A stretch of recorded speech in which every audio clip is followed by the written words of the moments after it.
Sword of Coming, episode 73-74.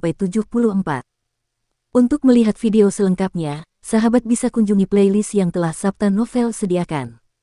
Yuk mari, kita berimajinasi bersama dan masuk ke alur ceritanya.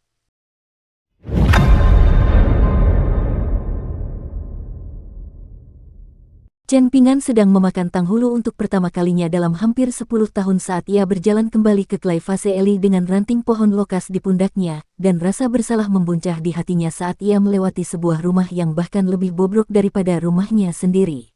Ia sedang mempertimbangkan untuk meminjam sejumlah perak dari Master Luan untuk memperbaiki rumah itu. Meskipun dia telah tinggal di lorong vas tanah liat sepanjang hidupnya, dia belum pernah melihat orang tinggal di rumah ini. Selama rencananya untuk memikat Bai Yuan ke pegunungan, dia sengaja membawa kera pemindah gunung ke rumah ini, menyebabkannya membuat lubang besar di atap rumah. Chen Ping'an merasa bertanggung jawab untuk memperbaiki lubang itu. Dalam keadaan aslinya, rumah itu mungkin masih mampu bertahan 2 atau 3 dekade lagi, tetapi sekarang karena lebih terbuka terhadap unsur-unsur alam karena lubang menganga di atapnya, kemungkinan besar rumah itu tidak akan mampu bertahan hingga 5 tahun.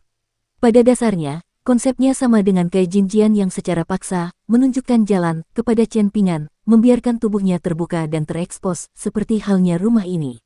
Oleh karena itu, Chen Ping'an bertekad untuk memperbaiki rumah itu apapun yang terjadi. Pekerjaan perbaikannya tidak harus sangat megah atau spektakuler, tetapi harus kokoh dan layak pakai. Dia telah mempertimbangkan untuk menukar koin tembaga beraroma emas dengan koin tembaga asli atau perak. Mungkin dia bisa pergi ke Pak Tua Yang atau Master Luan untuk menukarkan salah satu koin tembaga beraroma emasnya, tetapi dia merasa bahwa benda-benda ini sangat langka, dan setiap kali koin itu habis, benda itu akan hilang selamanya.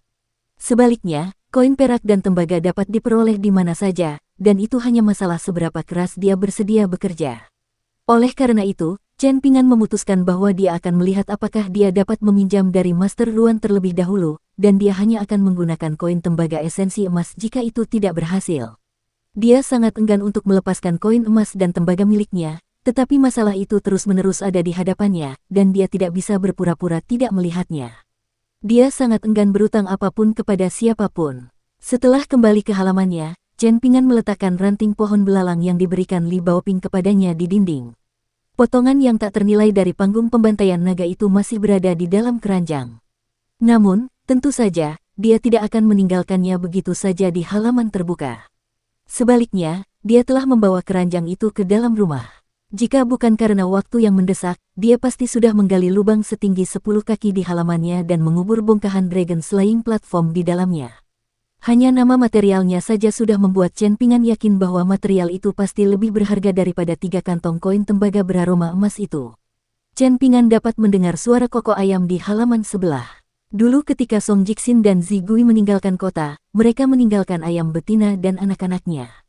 Saat itu, mereka pasti kelaparan. Dengan mengingat hal itu, Chen Ping'an masuk ke rumahnya untuk mengambil kunci, lalu mengambil segenggam beras sebelum masuk ke halaman sebelah dan membuka kandang ayam. Ia membiarkan nasi jatuh di sela-sela jarinya agar ayam-ayam dapat memakannya, dan setelah itu, ia membuka pintu dapur untuk melihat apakah ada makanan yang tertinggal jika saja makanan itu menjadi busuk atau berjamur karena tidak dirawat. Begitu ia masuk ke dapur, ia disambut oleh pemandangan yang menakjubkan. Ada tong besar berisi beras di dalamnya, dan hanya dengan melihatnya saja sudah cukup untuk mengenyangkan perutnya. Dapur itu penuh dengan panci, wajan, dan berbagai jenis peralatan memasak, dan ada sederet daging ham dan ikan kering yang tergantung di dinding. Semuanya bersih dan teratur, dan tampaknya kekhawatiran Chen Ping'an sama sekali tidak berdasar. Tiba-tiba, perhatiannya tertuju pada tumpukan kayu bakar di dekat meja dapur.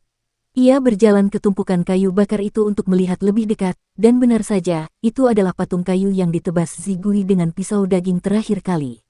Ia tidak tahu cara memotong kayu bakar, jadi meskipun ia telah bekerja keras untuk membuat patung kayu itu, ia hampir tidak membuat kemajuan.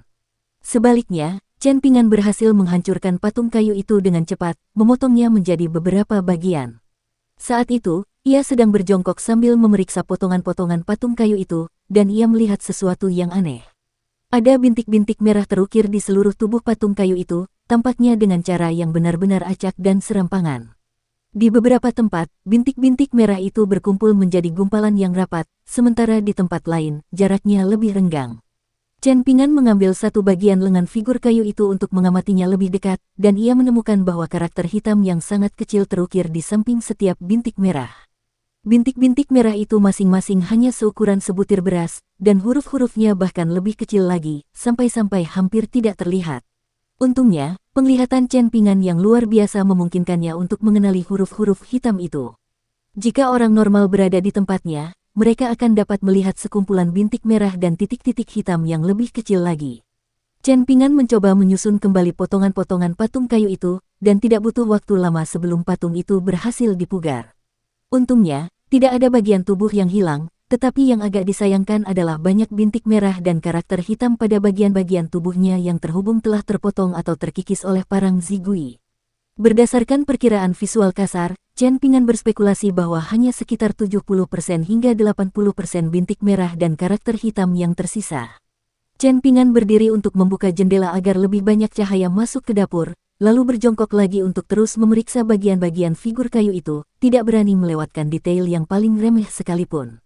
Ia melakukan ini selama sekitar 2 jam, dan meskipun ia tidak mengenali sebagian besar karakter hitam, ia tetap berusaha sebaik mungkin untuk mengingat struktur dan goresannya. Jauh di lubuk hatinya, dia selalu ingin belajar membaca dan menulis. Dulu, saat ia masih bekerja di tempat pembakaran, ia seringkali melihat ke arah kota setelah mendaki ke puncak gunung. Tempat pertama yang ia cari dari sudut pandangnya adalah lorong vas tanah liat, dan tempat kedua seringkali adalah sekolah. Dulu, saat masih muda, ia sering pergi ke sekolah dan berjongkok di kaki tembok untuk mendengarkan pelajaran yang diajarkan di dalam.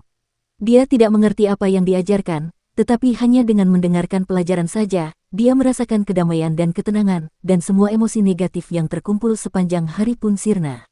Akan tetapi, bagi seorang yatim piatu yang tumbuh di Clay Fase Eli sepertinya, mengenyam pendidikan adalah mimpi yang jauh lebih jauh daripada menjadi tanghulu, sehingga satu-satunya yang bisa dilakukannya hanyalah menonton dari jauh.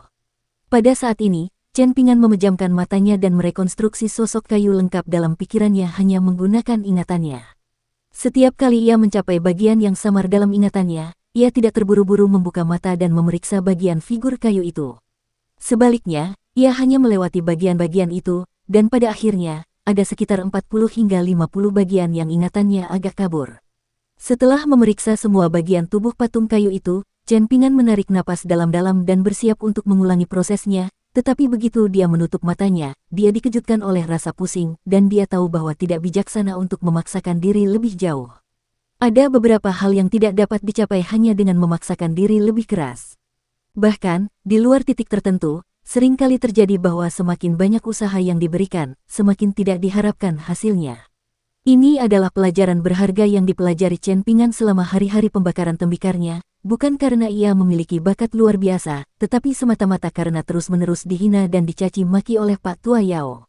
Chen Pingan kembali menyebarkan patung kayu itu dan menumpuk semua bagiannya di sudut dapur sebelum meninggalkan halaman Song Jixin. Setelah menutup gerbang halaman, Chen Pingan berhenti sejenak untuk mempertimbangkan apa yang akan dilakukannya selanjutnya, lalu memutuskan untuk mengunjungi Zheng Dafeng lagi. Begitu ia resmi menjadi murid di bengkel pandai besi, kemungkinan besar ia akan tinggal di sana, jadi tidak mungkin baginya untuk kembali dan mengirim surat. Oleh karena itu, Chen Pingan ingin memberitahu Zheng Dafeng sebelumnya, tetapi ia telah pergi mencarinya pada kesempatan sebelumnya dan gagal menemukannya. Sesampainya di gerbang timur kota dengan berlari, Chen Pingan mendapati bahwa pintu gubuk tanah itu masih terkunci, dan ia menghela napas pelan saat melihatnya. Ia duduk di tunggul pohon tempat Zheng Dafeng sering duduk. Tidak seperti tunggul-tunggul pohon di pegunungan, tunggul pohon ini bukanlah tempat duduk dewa gunung atau semacamnya. Dalam momen kedamaian dan relaksasi yang langka bagi Chen Pingan, ia duduk di tunggul pohon, menatap kosong ke kejauhan. Setelah waktu yang tidak diketahui, suara roda kereta yang bergulir terdengar dari jalan di dalam kota. Chen Pingan menoleh dan menemukan kereta yang ditarik sapi diikuti oleh sepasang kereta yang ditarik kuda. Sekelompok anak-anak duduk di kereta yang ditarik sapi, di antaranya ada sepasang wajah yang dikenal, yaitu Li Baoping dengan jaket merah besarnya, dan si Chunjia dengan pipinya yang merah dan lembut. 3 anak lainnya di kereta itu mungkin Li Huai, Lin Souyi, dan Dong Suijing, anak sekolah lain yang disebutkan si Chunjia sebelumnya. Kelima anak di kereta yang ditarik lembu itu semuanya berbincang-bincang dengan bersemangat di antara mereka sendiri, dan kusir kereta itu adalah seorang pria setengah baya yang tidak dikenal, dan di belakangnya duduk mantan petugas kebersihan sekolah. Perbedaan kualitas pakaian yang dikenakan oleh kelima anak itu sangat mencolok. Keluarga si Chunjia telah tinggal di Gang Naga selama beberapa generasi, mengelola toko kue tua, jadi dia tentu saja tidak tumbuh dalam kemiskinan. Namun, pada saat yang sama, keluarganya tidak bisa dikatakan sangat kaya, jadi pakaiannya nyaman dan hangat, tetapi tidak terlalu mewah. Namun, anak di sebelahnya mengenakan mantel bulu hitam baru yang terbuat dari bulu rubah, dan ada ekspresi dingin dan apatis di wajahnya. Ayah Li Huai, Li Er, terkenal di kota itu sebagai orang yang mudah ditipu, dan Li Huai memiliki seorang kakak perempuan bernama Li Liu. Namun, orang tuanya dan kakak perempuannya telah meninggalkan kota itu untuk mencari prospek yang lebih baik, hanya menyisakan Li Huai untuk tinggal bersama pamannya. Sekarang, dia juga akan meninggalkan kota, mengikuti Pak Tua Ma ke Akademi Mountain Cliff. Anak laki-laki terakhir yang melengkapi kelima orang itu mengenakan pakaian musim semi yang tipis dan sepasang pakaian luar yang tidak rata, yang dengan jelas menunjukkan bahwa dia berasal dari latar belakang yang miskin. Kelima anak itu duduk di kereta lembu yang tidak ditutupi penutup, dalam perjalanan ke Mountain Cliff Academy, salah satu dari 72 akademi Konfusianisme dan tempat yang disembah oleh banyak cendekiawan di benua botol berharga timur. Benua botol berharga timur mempunyai banyak kerajaan, klan, dan sekte yang kuat, banyak di antaranya yang bersedia melakukan apa saja untuk mencoba dan mengirim sebagian prospek muda mereka yang paling menjanjikan ke Akademi Mountain Cliff, hanya supaya mereka bisa mempelajari cara mengelola negara di bawah guru-guru bijak akademi tersebut. Kelima anak di dalam kereta tentu saja sama sekali tidak menyadari hal ini, sama seperti mereka tidak menyadari betapa terhormatnya mereka bisa belajar di bawah bimbingan Tuan Qi. Sebaliknya, anak-anak ini tidak menyukai Tuan Qi karena semua aturan yang telah ditetapkannya untuk mereka dan fakta bahwa ia selalu begitu serius dan tidak mudah didekati. Tuan Qi jarang sekali tersenyum kepada mereka, dan pada saat-saat ketika ia tersenyum, anak-anak tidak tahu apa yang telah mereka lakukan sehingga membuatnya begitu senang. Li Baoping memiliki sepasang mata yang tajam, dan dia dengan cepat melihat Chen Pingan duduk di tunggul pohon. Dia segera melompat turun dari kereta sapi seperti kilat, tersandung sedikit sebelum bergegas ke Chen Pingan seperti angin, hanya untuk tiba-tiba berhenti di depannya, tampaknya tidak yakin harus berkata apa. Pada akhirnya, dia membusungkan dadanya dengan ekspresi bangga dan menyatakan, "Aku akan pergi ke suatu tempat yang sangat jauh." Li Baoping, Pak Tua Ma memanggil dengan suara tegas dari kereta. Meskipun dia jelas agak tidak senang, Pak Tua Ma tetap memerintahkan kusir kereta untuk menghentikan kereta. Li Baoping mengerutkan bibirnya dengan tidak senang, tetapi tetap berbalik dan berlari kembali ke kereta. Saat dia melakukannya, dia tiba-tiba mendengar Chen Pingan memanggilnya, dan dia berbalik untuk melihatnya mengangkat tinjunya dan mengepalkannya ke atas dan ke bawah, memberi isyarat padanya untuk melakukan yang terbaik. Li Baoping melambaikan tangan kecilnya padanya sebagai jawaban sebagai janji diam-diam bahwa dia memang akan melakukan yang terbaik. Senyum geli muncul di wajah Chen Pingan. Dia tidak ragu bahwa Li Baoping akan melakukan yang terbaik, tetapi hanya dalam hal bermain. Kemungkinan besar tidak akan lama sebelum dia meninggalkan jejaknya di seluruh Akademi Mountain Cliff. Chen Pingan kemudian menyadari Pak Tua Ma tengah menatapnya, dan begitu pandangan mereka bertemu, lelaki tua itu mengangguk padanya, yang kemudian secara refleks dibalas oleh Chen Pingan dengan anggukan sambil tersenyum. Pada saat yang sama, seseorang yang duduk di salah satu kereta kuda di belakang kereta sapi dengan lembut menurunkan tirai. Chen Pingan hanya mampu melihatnya sekilas, tetapi itu sudah cukup baginya untuk mengenali pria itu sebagai sarjana yang pergi menemui Master Ruan di bengkel pandai besinya. Chen Pingan memperhatikan saat ketiga kereta itu perlahan berjalan keluar kota. Jika Chen Pingan dapat terbang ke surga di atas pedang terbang seperti Ning Yao untuk melihat dunia kecil ini, yang baru saja mendarat dan berakar di bumi, dia pasti akan terkesima dengan pemandangan yang akan menyambutnya. Ada banyak sekali hewan dari semua jenis spesies yang berbeda berkeliaran di daratan dan terbang di langit, berlama-lama di perbatasan antara Joel Small World dan Kekaisaran Li Agung. Lebih jauh lagi, ada lebih banyak hewan yang bergegas menuju perbatasan secepat yang mereka bisa, dan mereka tampaknya menyerap sesuatu dari tempat ini. Mereka tidak berani melangkah satu langkah pun melewati batas tak kasat mata itu, tetapi mereka juga sangat enggan untuk pergi. Ada juga seorang wanita tua berdiri di ujung sungai di dalam perbatasan. Tubuh bagian atasnya terekspos di atas permukaan air, dan rambutnya yang berwarna hijau tua menjuntai di sekelilingnya seperti bunga teratai hitam. Wajah perempuan tua itu tadinya menyerupai kulit pohon tua yang berbintik-bintik, tetapi saat ini, ia tampak seperti seorang perempuan berusia tidak lebih dari 40 tahun. Ada pula gunung Cloud Drape yang perlahan-lahan menjulang dengan kecepatan yang bahkan dapat dilihat dengan mata telanjang, seolah-olah ada sesuatu yang menopangnya dari bawah. Dunia kecil telah hancur dan turun ke bumi sebagai tanah yang diberkati. Bagi semua penduduk asli Jewel Small World, mereka semua akan memiliki kesempatan untuk bereinkarnasi, terlepas dari latar belakang dan apa yang telah mereka lakukan dalam kehidupan ini. Setelah kembali ke bengkel pandai besi dan menyelesaikan tugas-tugasnya sebagai buruh kasar, Chen Pingan membawa mangkuknya dan menghampiri Ruan Xiu dan Tuan Ruan saat makan. Ia memberitahu Tuan Ruan bahwa ia ingin meminjam sejumlah uang, tepatnya 15 atau 16 tael perak. Ruan Qiong bahkan tidak repot-repot bertanya kepada Chen Pingan alasan mengapa ia ingin meminjam uang. Sebaliknya, ia hanya melirik Chen Pingan dari sudut matanya, lalu berkata, "Minggir." Chen Pingan bergegas pergi dengan sikap malu. "Ayah, tidak bisakah kau bersikap lebih baik padanya?" protes Ruan Xiu sambil mengernyitkan dahinya. "Aku sudah bersikap baik padanya dengan tidak memukulinya sampai babak belur." Ruan Qiong mendengus dingin. Ruan Xiu tidak dapat menahan diri untuk tidak membela Chen Pingan. Dia bekerja keras sebagai muridmu tanpa dibayar sepeser pun. Di malam hari, ketika semua orang tidur atau mengobrol di kamar mereka, dialah satu-satunya yang masih membawa tanah keluar dari sumur satu demi satu. Dia bekerja lebih keras daripada siapapun di sini. Tidak bisakah kau lihat apa yang telah dia lakukan? Apa kau tidak punya hati nurani? Apakah terlalu berlebihan baginya untuk meminta pinjaman beberapa tael perak darimu untuk semua kerja keras yang telah dia lakukan? Ruan Qiong tetap diam dengan ekspresi muram, berpikir dalam hati, justru karena aku tahu apa yang telah dilakukannya, aku ingin mencincang bajingan kecil itu menjadi 1000 bagian. Jika dia memiliki basis kultivasi seperti kera pemindah gunung dari Gunung Sun Skok, aku akan melakukan hal yang sama seperti Qi Jingchun dan menghajarnya dengan kejam. Pikiran tentang apa yang telah dilakukan Qi Jingchun kepada Bai Yuan langsung membuatnya merasa sedikit putus asa. Bahkan jika dia bukan sage yang mengawasi dunia kecil ini, dia pasti masih bisa mengalahkan Bai Yuan, tetapi mustahil baginya untuk mengalahkan musuh yang begitu tangguh hanya dengan satu hentakan, seperti yang telah dilakukan Qi Jingchun. Ruan Qiong hanya bisa menghibur dirinya sendiri dengan mengatakan kepada dirinya sendiri bahwa meskipun ia seharusnya menjadi pendekar pedang militer, tujuan sejatinya bukanlah menjadi sekuat mungkin dalam pertempuran. Sebaliknya, tujuannya adalah menjadi pandai besi terbaik di dunia dan menempa pedang hidup yang memiliki kesadaran dan kecerdasan. Intinya, tujuan utamanya adalah menciptakan makhluk hidup sejati yang dapat berkultivasi, mati, memasuki siklus reinkarnasi, dan bahkan mengejar dao besar. Ruan Qiong meletakkan mangkuk dan sumpitnya sambil mendongak ke langit, lalu tiba-tiba meledak menjadi omelan marah entah dari mana. "Apa kalian pikir kalian bisa melakukan apapun yang kalian inginkan sekarang setelah Qi Jingchun meninggal? Aku sudah memberitahu kalian aturannya.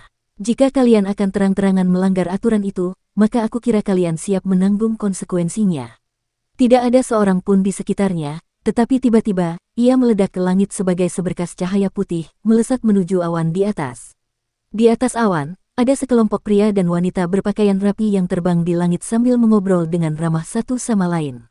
Mereka seperti dewa sejati yang berjalan-jalan di atas awan, sesekali melihat ke bawah ke Jewel Small World seolah-olah mereka sedang berwisata. Tiba-tiba, terdengar suara ledakan keras, dan kepala seorang wanita bangsawan yang mengenakan jepit rambut emas tiba-tiba meledak. Segera setelah itu, kepala wanita muda cantik di sampingnya juga meledak, begitu pula kepala semua orang dalam kelompok itu, satu demi satu. Dukung terus channel YouTube Sabta Novel. Ruan Qiong melayang di udara di atas lautan awan yang cemerlang, melihat sekeliling dengan tatapan dingin di matanya saat dia terkekeh. "Apakah kamu benar-benar akan mengirim orang-orang kecil seperti ini untuk menguji kesabaranku? Seberapa kecilkah pendapatmu tentangku? Meskipun benar bahwa aku hanyalah seorang pandai besi, dan aku bahkan tidak dapat dibandingkan dengan Qi Jingchun, membunuh beberapa kultivator tingkat 10 yang kurang ajar di sini bukanlah apa-apa bagiku. Mulai sekarang, ada aturan baru yang harus kalian semua ikuti, jadi sebaiknya kalian dengarkan baik-baik.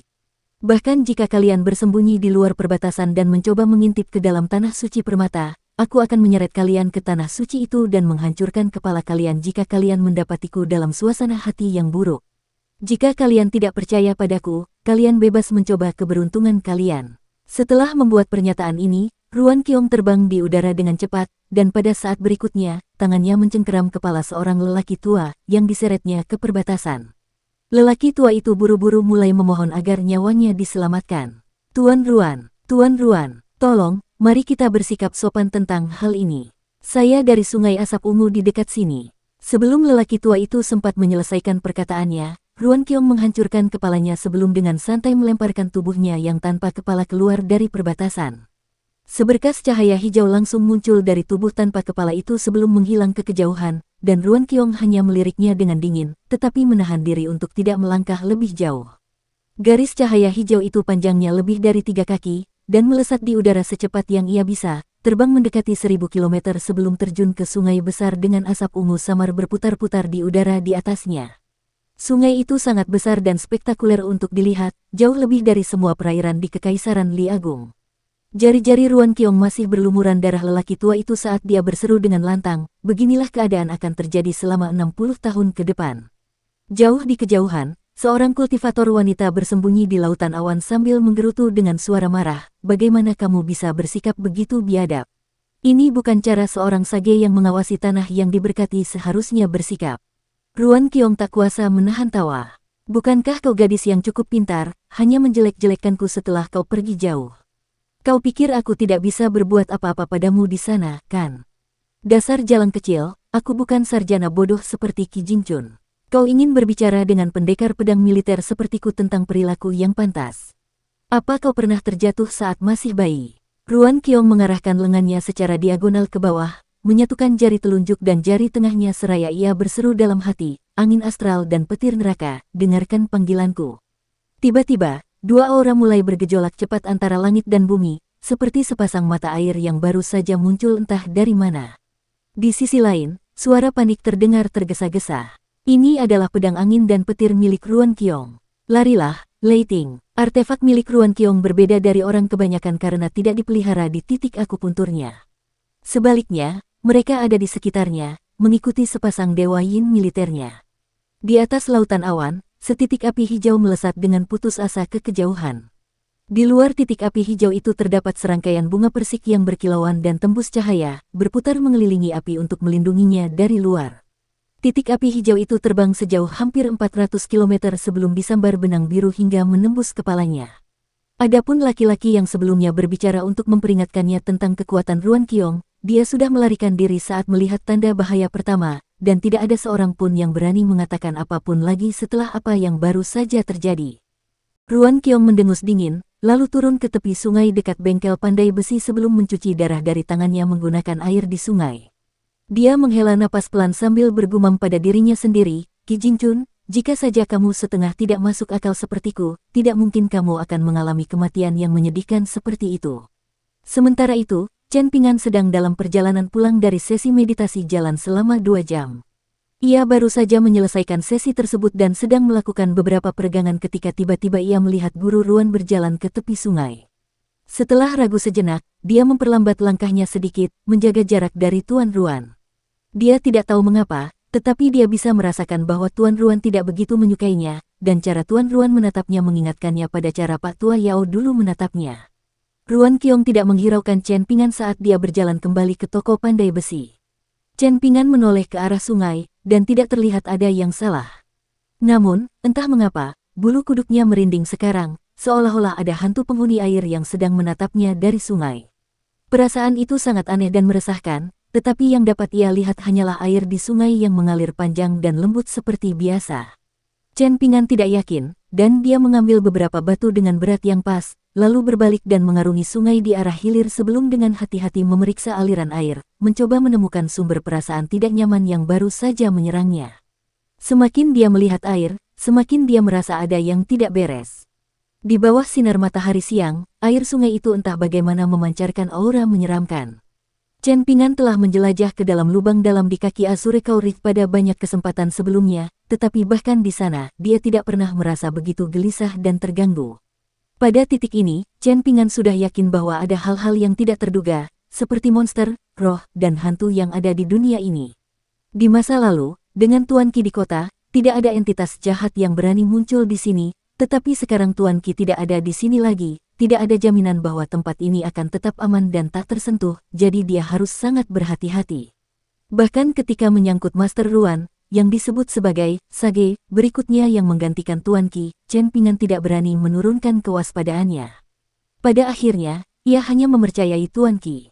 Ia merasakan rasa takut dan hormat terhadap Master Ruan yang tegas, tetapi tidak lebih dari itu. Chen Pingan hanya berani mempercayai instingnya dan masuk ke sungai untuk menyelidiki karena Master Ruan baru saja meninggalkan sungai.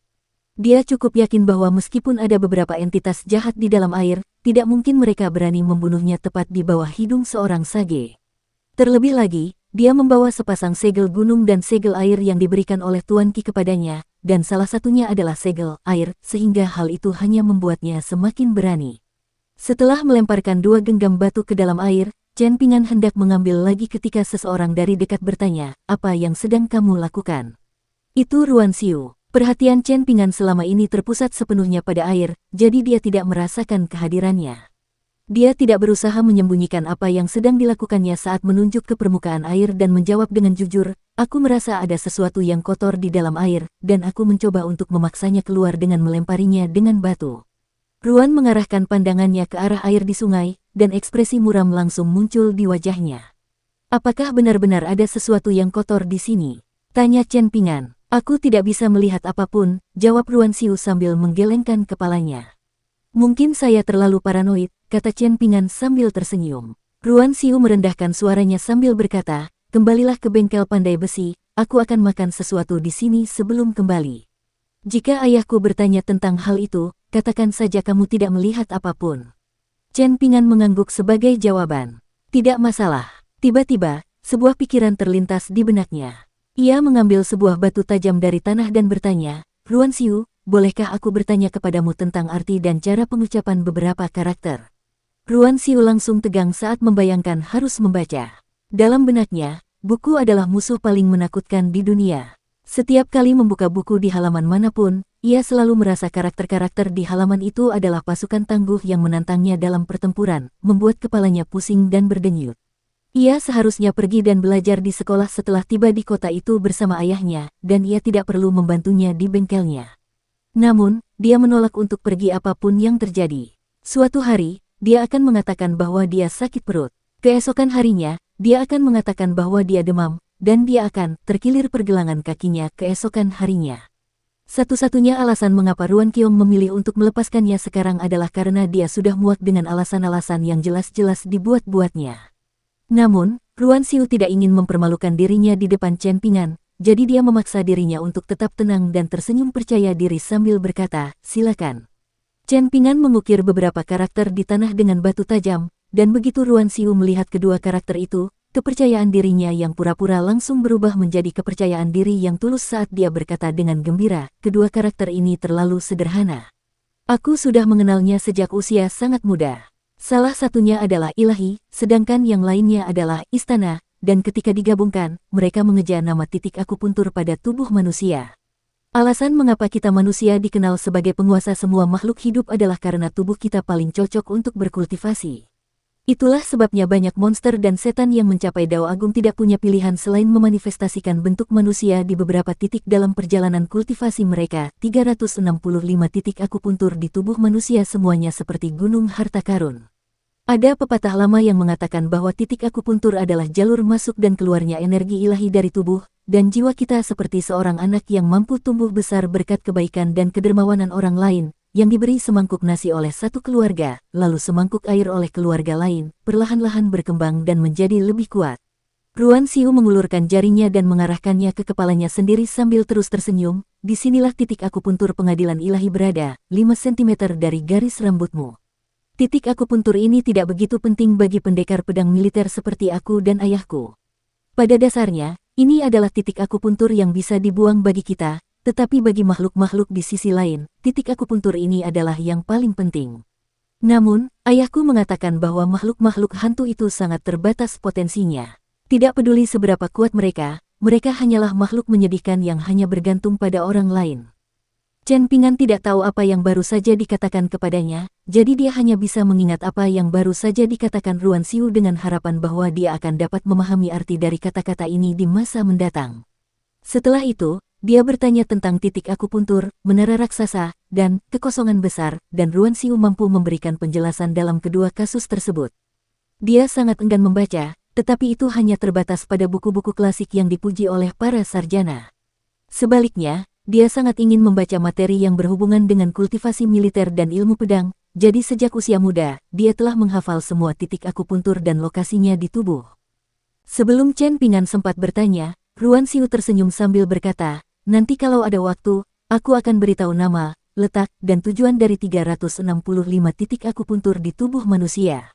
Kalau begitu, aku akan merepotkanmu, Ruan Xiu, jawab Chen Pingan sambil tersenyum. Apakah kamu merasa aku merepotkanmu dengan memintamu membeli kue untukku? Tanya Ruan Xiu. Tidak sama sekali, jawab Chen Pingan sambil menggelengkan kepala. Nah, itu dia. Ini juga bukan masalah bagiku, kata Ruan Xiu sambil tersenyum senang. Namun, raut wajah yang sedikit sedih kemudian muncul di wajahnya saat dia melanjutkan, bahkan jika kamu mempelajari semua titik akupuntur, pengetahuan itu tidak akan banyak membantumu. Ada begitu banyak jalan yang dapat ditempuh seseorang dalam kultivasi, dan alasannya adalah karena ada banyak sekali cara penyempurnaan ki yang berbeda. Bahkan perbedaan sekecil apapun dalam metode kultivasi seseorang dapat mengakibatkan perbedaan besar. Keluarga kami memiliki 2 metode kultivasi, satu untuk penyebaran ki dan satu untuk pengembangan ki, yang keduanya telah diwariskan turun-temurun, tetapi itu adalah rahasia keluarga yang tidak dapat diwariskan kepada orang luar. Ini bukan masalah apakah ayah saya menyetujuinya atau tidak. Maaf, Chen Pingan. Chen Pingan bukanlah tipe orang yang meminta lebih dari yang diberikan kepadanya, dan dia buru-buru tersenyum sambil menjelaskan, tidak apa-apa, saya hanya ingin mempelajari lebih banyak karakter, saya bahkan belum berpikir untuk berkultivasi. Selain itu, saya sudah memiliki teknik tinju yang bisa saya praktikkan. Hanya itu saja sudah terlalu berat bagi saya tidak mampu mengalihkan perhatian saya ke tempat lain. Ruan Xiu merasa lega mendengar hal ini, dia menepuk dadanya sendiri sambil berkata, senang mendengarnya. Ketika dia melakukannya, sepasang monumen bergetar di bawah pakaiannya, menghadirkan pemandangan yang memikat untuk dilihat. Chen Pingan buru-buru mengangkat pandangannya, memasang ekspresi serius saat berkata, aku akan menunggu sampai kamu punya waktu luang. Lagi pula, aku bisa kembali ke Gang Fas Tanah Liat nanti. Tentu, jawab Ruan Xiu sambil tersenyum dan mengangguk. Dengan itu, Chen Pingan berlari menuju bengkel pandai besi. Ruan Xiu menuruni lereng menuju tepi sungai, lalu mengeluarkan sapu tangan, lalu mengeluarkan sepotong kue dan memasukkannya ke dalam mulutnya. Baru setelah Chen Pingan tiba di bengkel pandai besi, dia menyingsingkan lengan bajunya untuk memperlihatkan gelang merah terang itu. Dia mengarahkan pandangannya ke air sungai yang jernih, lalu berkata, naga api berkeliaran di air. Gelang itu langsung meleleh, dan makhluk hidup muncul, berjuang dan menggeliat tanpa henti sebelum akhirnya berubah menjadi naga banjir mini yang seluruhnya terbentuk oleh api.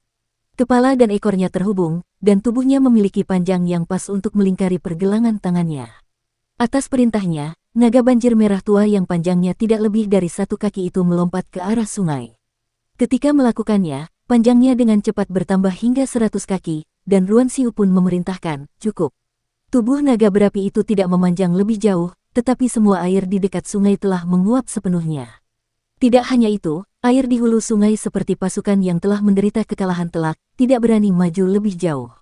Semakin banyak air mengalir ke satu tempat, dan permukaan air terus meningkat, sementara air di hilir terus maju, menciptakan retakan di sungai. Mata Ruan Xiu sedikit menyipit saat dia mengintip ke arah sungai, menunggu sesuatu muncul. Dia melangkah di sepanjang dasar sungai kering, mengikuti di belakang naga yang berapi-api. Kini dunia kecil itu telah runtuh, batasan-batasan yang ditetapkan dengan cermat oleh keempat orang bijak itu juga telah lenyap, jadi kemampuan mistik tak lagi dilarang. Itulah sebabnya Ruan Qiong menetapkan seperangkat aturan baru, dan mengapa ia menegakkan aturan tersebut dengan cara yang keras dan tegas untuk memberi contoh. Ini adalah dunia terkecil dari 36 dunia kecil, dan juga dunia yang paling kekurangan harta alam, tetapi pada akhirnya, itu masih merupakan tanah yang diberkati yang dulunya adalah dunia kecil, sehingga masih dapat memberikan banyak manfaat yang dapat meningkatkan kultivasi seseorang secara signifikan. Sekarang formasi itu sudah tidak aktif lagi, para kultivator dari luar akan membanjiri kota jika tidak ada aturan baru yang ditetapkan. Para kultivator itu tidak peduli dengan penduduk kota, jadi jika Ruan Qiong membiarkan mereka melakukan apa yang mereka inginkan, maka semua penduduk kota kemungkinan besar akan terbunuh dalam 1 hari, kecuali para pertapa tua yang kuat yang tinggal di kota itu.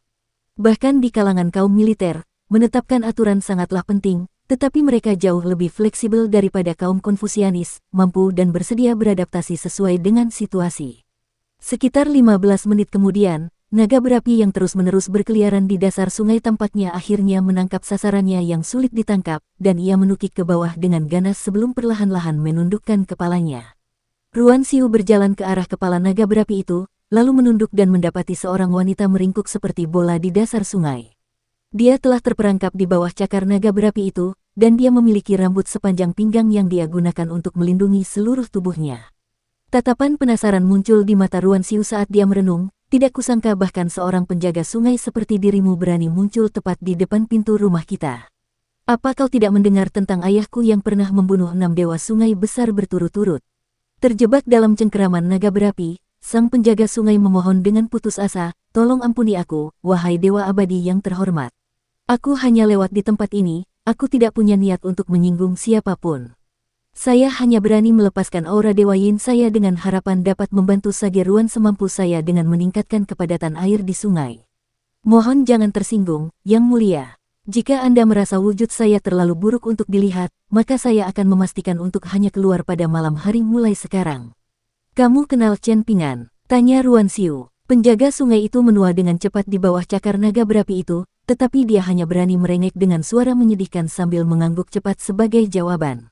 Ya, aku dulu tinggal di lorong bunga aprikot, sementara Chen Pingan adalah seorang yatim piatu dari lorong Vas Tanah Liat, jadi kami kadang-kadang bertemu di masa lalu, tetapi tidak ada permusuhan sama sekali di antara kami. Hanya saja aku sangat jarang melihat penduduk kota di dekat sungai, jadi aku agak penasaran ketika aku melihatnya berlatih teknik tinjunya hari ini, dan aku memutuskan untuk melihat lebih dekat. Tidak pernah kupikirkan bahwa aku akan menyinggungmu melalui tindakanku, wahai Dewa Abadi yang terhormat. Mohon maafkan ketidaktahuanku dan jangan ganggu aku. Dengan lambaian tangannya, naga berapi itu berubah kembali menjadi gelang merah yang melingkari pergelangan tangannya. Akibatnya, air di hulu mulai mengalir lagi, sementara Ruan Xiu tetap berada di dasar sungai. Akan tetapi, di saat berikutnya, sang penjaga sungai merasa ngeri saat melihat air menghindari Ruan Xiu dengan segala cara, seakan-akan dia adalah kutukan bagi keberadaannya, mengitari Ruan Xiu dalam jarak yang lebar sebelum mengalir ke hilir. Yang lebih mengerikan adalah penjaga sungai dapat merasakan bahwa Ruan Xiu tidak menggunakan kemampuan mistik apapun. Ruan Xiu tersenyum sambil berkata, jangan hanya berdiri di sana dengan mulut menganga. Ceritakan semua yang kamu ketahui tentang lorong bunga aprikot dan lorong Vas Tanah Liat. Setelah terbebas dari cengkeraman naga berapi, penjaga sungai itu perlahan mulai pulih kembali ke bentuk yang lebih muda, tetapi sesaat kemudian, dia tiba-tiba menjerit ketakutan. Ternyata, rambutnya yang berwarna hijau tua memendek, dan dia menjerit dengan suara panik, mengapa fondasi daoku menghilang? Ruan Xiu sedang mengunyah sepotong kue sambil berkata dengan suara teredam, oh, maaf soal itu.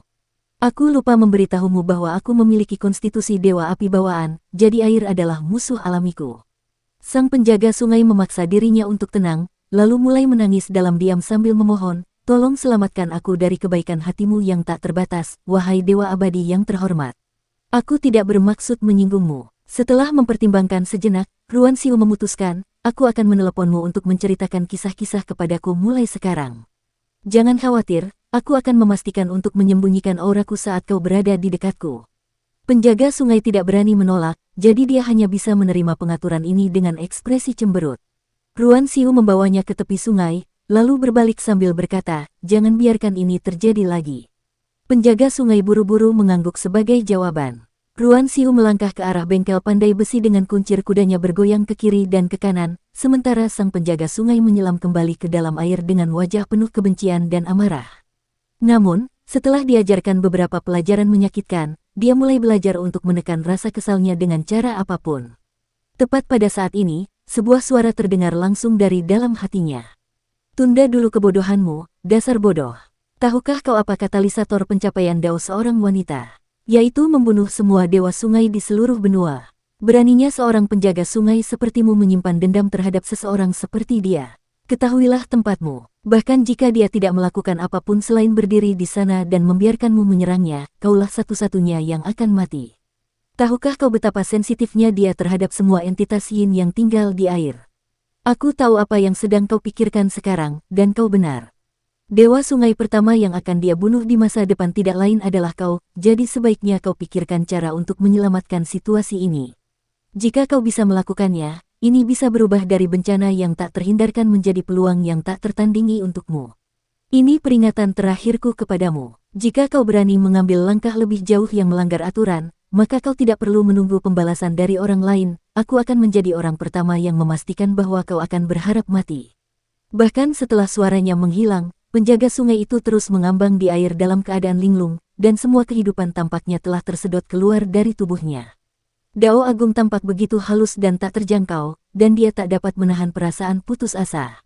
Ruan Qiong menyaksikan dengan ekspresi tidak senang saat putrinya melompat ke ruang pembuatan pedang, dan dia menggerutu, apakah kamu senang dengan dirimu sendiri karena telah mengganggu seorang penjaga sungai? Ruan Xiu tersenyum lebar saat menjawab, baiklah, kalau begitu aku akan menunggu sampai dia menjadi dewa sungai sebelum mengganggunya lagi. Alis Ruan Xiu sedikit berkerut saat dia memperingatkan, Xiu, jangan remehkan dewa sungai. Mereka adalah dewa air sejati yang menguasai seluruh perairan, dan mereka mungkin tidak dapat dibandingkan dengan 5 gunung di setiap kekaisaran, tetapi tentu saja bukan tugas yang mudah untuk membunuh mereka saat mereka berada di dalam air. Kalau begitu, aku akan memastikan tidak ada air untuk tempat tinggal mereka, jawab Ruan Xiu dengan santai. Jantung Ruan Qiong bergetar sedikit, dan dia buru-buru menahan senyum yang tersungging di bibirnya.